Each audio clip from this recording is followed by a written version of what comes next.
Hello, welcome to Brewery Reviews. This is Vermont Pub and Brewery. It is the first brew pub in Vermont. They've got really cool literature talking all about beers and also what they sell and stuff, and it's great information about what they do there. I mean, these guys are known for being some of the most innovative beers. They were kind of set up the whole Vermont brewery scene, so they've got a lot to be praised for, bringing us the Alchemist and Lawson's Finest Liquids and all those sort of beer companies. So we've got a selection, got 6 of the beers here. They've put them in a bit of an unusual order, but I'm going to go with it, so I'll probably won't be drinking things in terms of heaviness or strength in particular. But we'll start off. This is an extra special bitter, so an English style ESB. It's called Dog Bite, which is a cool name. It is 5.4%, so it's pretty strong. It's got 40 IBUs, it's 8.5 SRM in terms of colour. The beer's run pasteurised and filtered, so they're very cloudy, but this is lovely. Can you see the amount of lacing? You probably can't. The beer starts about here, and that's all just lacing and head. It's a wonderful chestnut colour, looks like an ESP. It's got an Asian nose on it. It uses Fuggles and East Kent Goldens as well.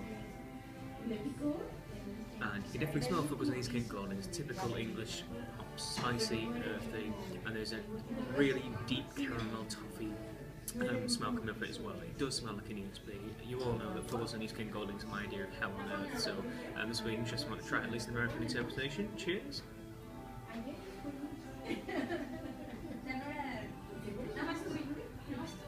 And it has the spicy, earthy flavours. It's got English ale yeast, the kind of apples and pears and orchard fruit flavours.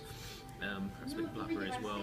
It's a nice toffee, chunky malt flavour and mouthfeel as well. There's a little bit of a twinge of bitterness. This is 40 IBU, so it's quite high for an ESP, so it's got kind of a powerful American bitterness and kick through it. I quite like this one. I do quite like it. Probably give it a 7.5 out of 10 because I'm not a huge fan of ESPs, but it's a good example of the style. It's quite bitter though, which isn't perhaps in tune with the style. Next up we've got Blackwatch, which is actually an IPA. This is 19 new IBUs. We're kind of going right up the rankings here, 5.5%. Definitely is black, but there's a little bit of light coming through it. And there's barely any head on this at all, but I'm pretty sure this one's draft dispense, so nice bit of lacing now. Let's get a nose on this. Yeah, it definitely smells roasty. It smells quite a lot like coffee, I should say. All fans are coming. It smells a lot like coffee. There's a little bit of hoppiness in it too, a little bit of citrus coming through the top of it, but mainly it's got a nice big roasted malt smell to it. Cheers, everybody.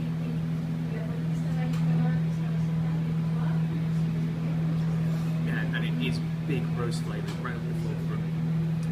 Lovely sweetness that goes alongside it, and then it kind of cascades into, strangely enough, cascades. It tastes like citrus and a little bit of pine. There's a really distinct bitterness. It is definitely bitter, but that kind of almost amplifies the coffee flavour. This is a nice one. I quite like this. I'll probably give it an 8 out of 10 because we've tried some fantastic black IPAs in the past, but this is definitely good. Definitely like that one a lot. That's nice. Oops. Next up we've got, I think it's called Tulaleis, Tulachleis. It's a tribute to the founder Greg Noonan, who unfortunately died last year, I believe. This is a Flemish stout, Vermont sour red ale, 100% Brett and ICs. My idea of heaven, let's put it that way. This is 18 IBUs and it's 6%. A lovely apricot colour, kind of neon orange colour you see sometimes in beers. A little bit of head on it as well. Get a nose on this. Yeah, it's probably as sour and Brett as you could ever smell anything like. It smells typical barnyard folk, bitter lemon all the way through it. Very tart on the nose. It smells like corked wine, sort of sour flavours. I mean, corked wine is Brett usually anyway, so it smells exactly what it says on the tin. Cheers.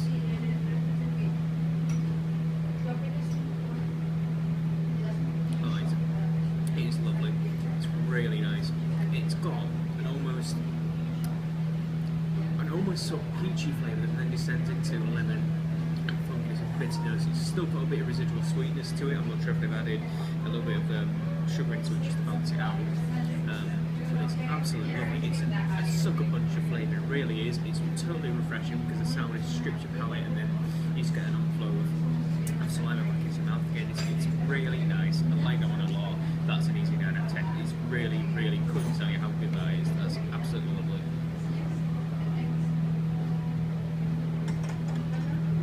Okay, we're going to try and do one more because we've got feeling our food's coming out soon. Next one on my list is the Bacchus Brown, which should be this little fellow here. This is another sour beer. This one is 7%. This one has Marquette grapes from the locally operated Shaun vineyards. 17 IBUs in this one. Lovely red colour. It's obviously got the grape colours gone into it. It really is quite a nice red. Almost completely clear, I'd say, if it wasn't so dark in colour. And again, this has got a ridiculous amount of lacing. When the beer starts about there, and you can see how much head lacing's gone on. Really beautiful to look at. Get a nose on this? It smells like wine. Really does smell like wine. Wine with almost caramel and toffee intensity underneath it, so you get the grapey aromas, kind of sour tart, tannic smell, and then a bit of sweetness in the nose. So cheers everyone, let's have a shot.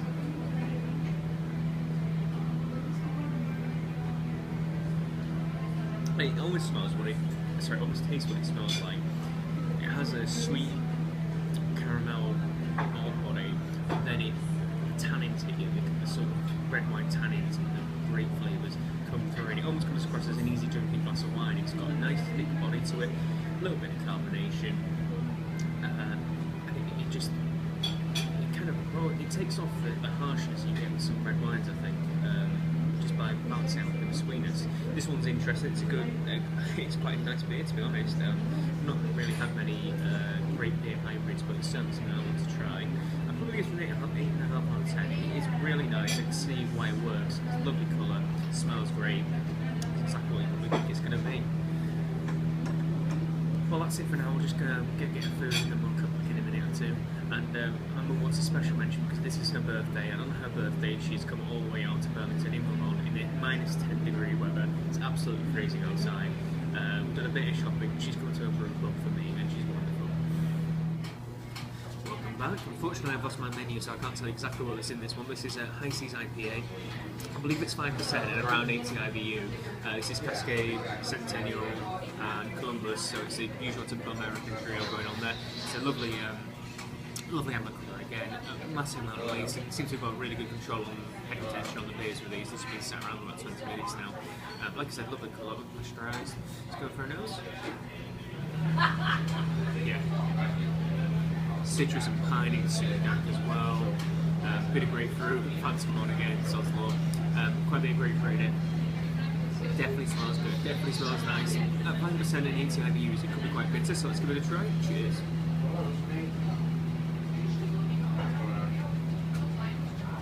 Actually, there is a good level of caramel in that. There is a nice sweetness that runs through it. There is an explosion of hard citrus flavours. But what I would say is the bitterness is very sharp. It's really astringent because it lacks a bit of balance. I should probably say 5% ATI IBUs it is pretty strong. You know I like my bitter beers, but this one's probably pushing. I like it, but it's probably pushing the limits. My mum would probably not be very happy to try this one, to be honest. But I still probably give that. I'll probably give it a 6.5. I just think it's rather unbalanced. It just needs amping up the ABV a bit to get it there. But hey ho, there you go. Next one we've got is the smoked stout. I'm afraid I can't remember the full name of it because I've got to take one. This one is the malt was smoked over applewood, beechwood, maplewood from a local smokehouse. So it's still sticking with the local theme. Again, look at the lacing on that. It's lovely, tan colour there. Pitch black. Looks beautiful and that's really nice. Get a nose on this. As expected, it smells like maple, applewood, beechwood. It has that smell of an open roasting fire, you know, the nice wood burning stove. It smells great, really does smell nice. It smells like a roach, but it has a bit of the smoked bacon flavour come through. Yeah, let's go to one try. Cheers.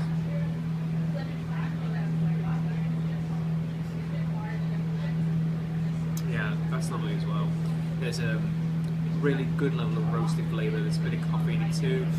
Nice bit of sweetness, almost coming through as a chocolate flavour. You get the smoky bacon flavour out over the top of the ball as well.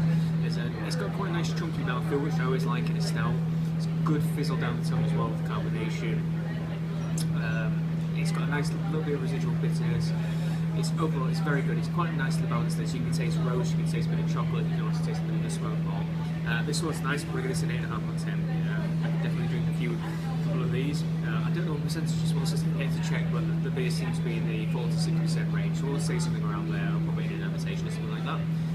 So there you go, had a nice selection. My favourite, surprise, surprise, have been the two sour beers that we've had. Really enjoyed them. The pan here was pretty nice as well, and so is the stout as well. So there you go, like, favorite, comment, subscribe, and the usual jazz. Until the next beer review.